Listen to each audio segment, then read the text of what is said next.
Welcome, boys and girls, to Mrs. Nagy's class, and today we are going to be talking about the associative property of addition, not to be mixed up with the associative property of multiplication. So the associative property of addition simply means that kids can add up numbers any which way they like, but they will still come up with the same sum. And I'll show you what that looks like. It's very simple. So if students were presented with these three numbers, 16 plus 7 plus 23, it could look kind of confusing to them. So they would decide which two numbers they would choose to add up first.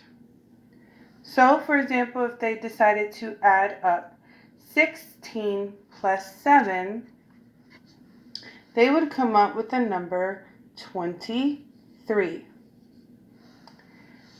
And then from there, they will simply add 23 by 23, giving them a total of 46.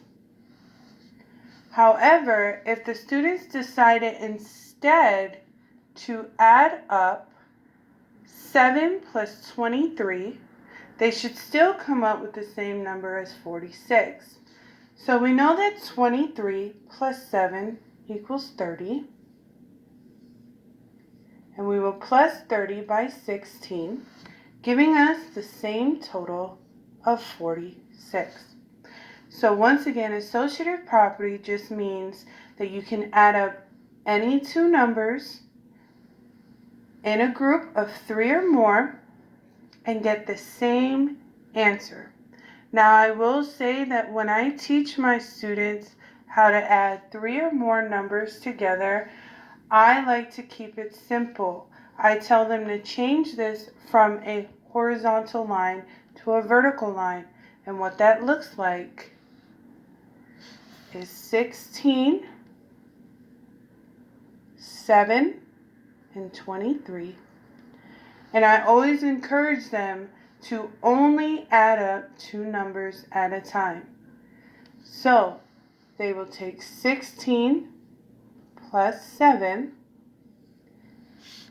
and using place value adding, they will come up with 23. And then to stay organized, I tell them to cross out the two numbers that they've added and then add the final number.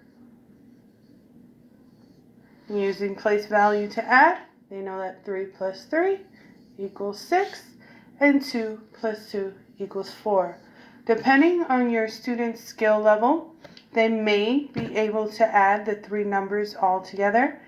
But if the student is still a beginner, I would encourage you to have them choose two numbers out of the three, add them up, and then add the additional number to prevent error.